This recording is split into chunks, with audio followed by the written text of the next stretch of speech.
What's up, guys? It's Gaza. I've been asked to do a video going over the 3 different classes in Alienation. They've bought the game and they're really enjoying the game, but they're not sure about which class to really focus on and get to level 30 and then get high up into the hero levels. You know, obviously it takes a lot of time, and they want to know which one is going to be the right character for them. We're going to start with the biospecialist, but as you can see, I have 0 experience playing as a biospecialist. I haven't done one mission. I've purely created this character for the purposes of doing this video.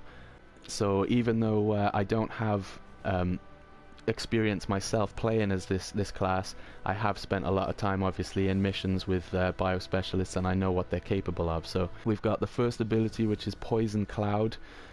When you activate this using square, it as you can see in the picture there, the 2 tubes on the back of the biospecialist, they release this gas, this poison, and it covers the floor. As you move, the ground that you've covered will then be covered by this poison stuff. It doesn't affect your teammates or yourself obviously, but it does damage the xenos.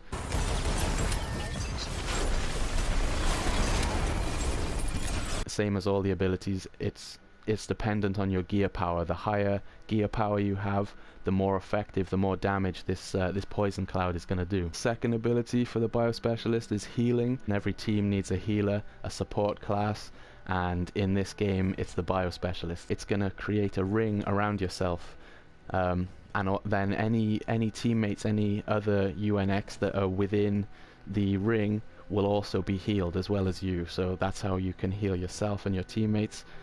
Obviously a great ability, really useful.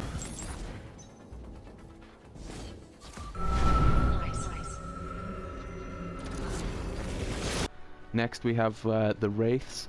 So when you activate this using circle, it's going to send out these ghostly, these Wraith creatures. They're going to seek out enemies and basically haunt them to death.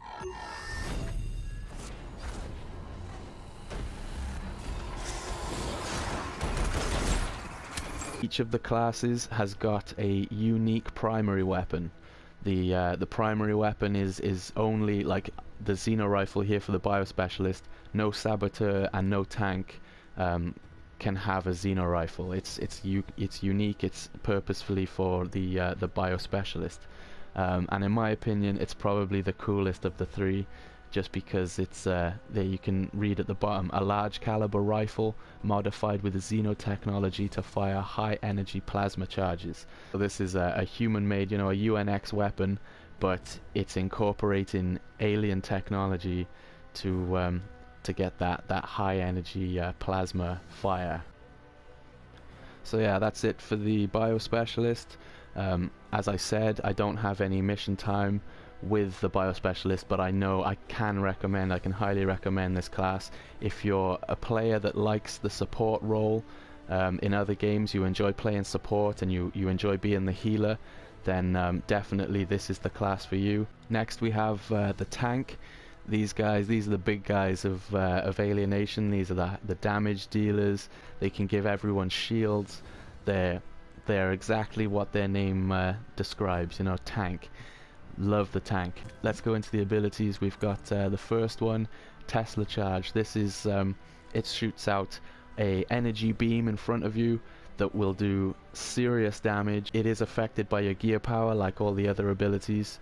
I can't stress that enough. For no matter what class you're playing, focus on gear power. You want to get as high a gear power as you can, and you get 2 or 3 shots, I believe. Boost the energy harnessing capability, which allows you to fire 1 additional bolt of energy. So it's going to start with 2, and then if you unlock this this node right here, you're going to get 3 shots of high damage energy bolt. Very heavy xenos presence throughout the airfield. Looks like you'll have your work cut out for you, Captain. Second, we've got the famous tank shield. I love this thing. I love having tanks, especially if you're in a high level mission, you know, where each projectile from the enemies really hurts. Keep an eye on the blue bar above your health bar, because that's the like stamina for the shield. You know, once the blue bar runs out, no more shield. Shooting projectiles at you, and because you've got your shield, you don't care, you know, but then the shield will come down and you take 3 shots to the face and you're dead. So definitely keep an eye on the bar for the shield.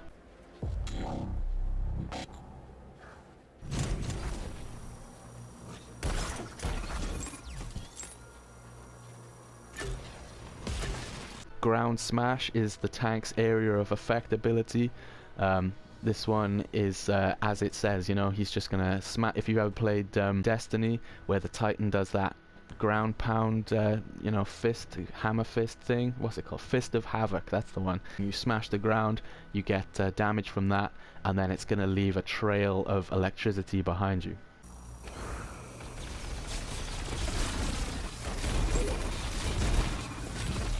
Tank's unique weapon, we've got the energy gun.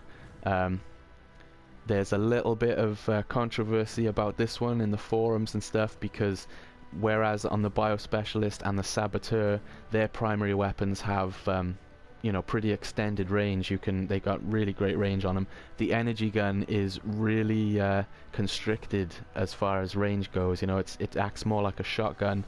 The energy gun does deal really high damage, and it's got a high rate of fire, and it's a great weapon, just not good for range. So I would recommend, if you're a tank, for your heavy weapon, you could either have a minigun as your heavy weapon to get that range, or as your secondary weapon you could have a revolver or a power shot.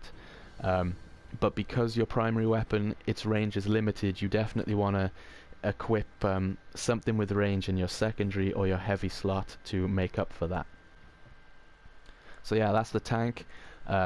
What can you say? You know, tanks are tanks. If you like playing tanks in other games, if that's your, you know, if that's how you get down, then definitely this is the one for you. Look at him, he's a beast. And last, but by no means least, we've got the Saboteurs.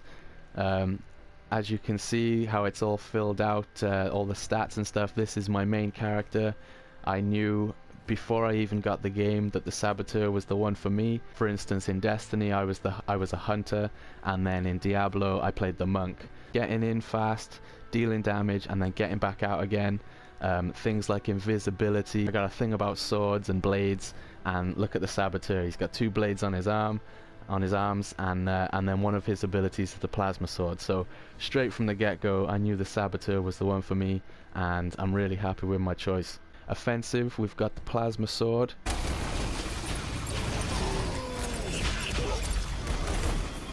Defensive wise, we've got camouflage.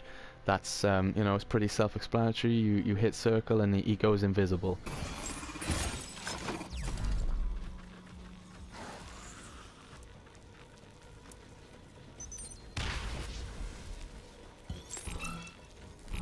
You know, you can revive your teammates with it, but bear in mind, once you use your invisibility, if you fire, or if you're activating something in the mission, like opening a door, or if you're reviving a teammate, that will break your invisibility. Area of effect wise, the Saboteur is rocking the artillery strike. Awesome ability. Just like the tank shield and the Biospecialist's heal ability, when you activate this, a ring will appear around you, and any teammates that are within the ring will also gain the benefits of the artillery strike. Primary weapon on the Saboteur, you get an SMG. You've got a good extended range and rapid fire. Don't know, something tells me that the SMG it's not as good as the Xeno rifle. Like, that's just a feeling I got. I think the Xeno rifle, the Biospecialist's primary weapon, is the best in the game.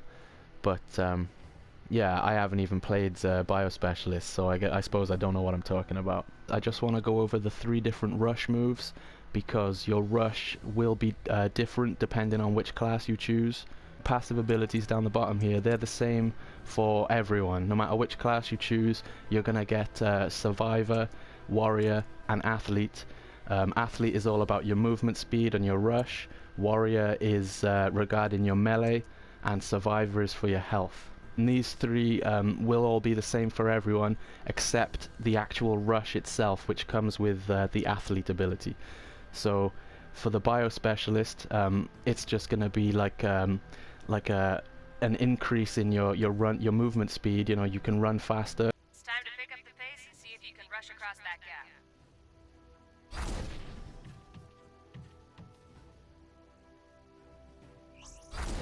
Distance nominal. Speed nominal. The tank is also pretty similar. You hold down your rush button to propel forward. They're like it's like an afterburner, like a boost.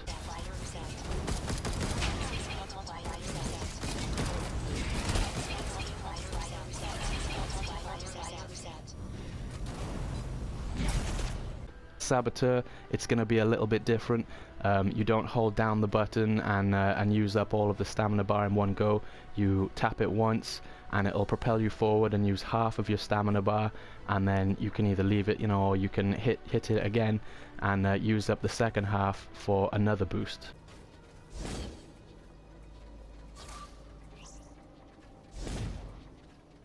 But the two boosts from the Saboteur's rush, they will usually equal, you know, the same distance that the one single boost from the biospecialist or the tank can achieve. That's it, guys. That's the three classes. They're all great. They can all they all excel at what they're supposed to be good at. You know, they all have their areas where they shine. They do really well, and then maybe not so good in other areas. But that's why you work as a team. You know, then if you get a good team comp, then nothing can stop you. Like, what I like to play with is one Saboteur, one Biospecialist, and then two tanks. That's just how I like to play. You know, you get lots of shields because you got the two tanks. The shield comes back really often. If you're surrounded and you're getting attacked and somebody's low on health, the Biospecialist, if he's good, you know, if he's a good Biospecialist, he'll see that. He'll recognize that somebody needs health and he'll activate his healing ability. That's how I like to play. That's the team. That's the ideal team, in my opinion. I am going to be doing more in-depth class videos. Look out for those videos in the future. I hope you enjoyed this one, guys, and I'll catch you in the next one.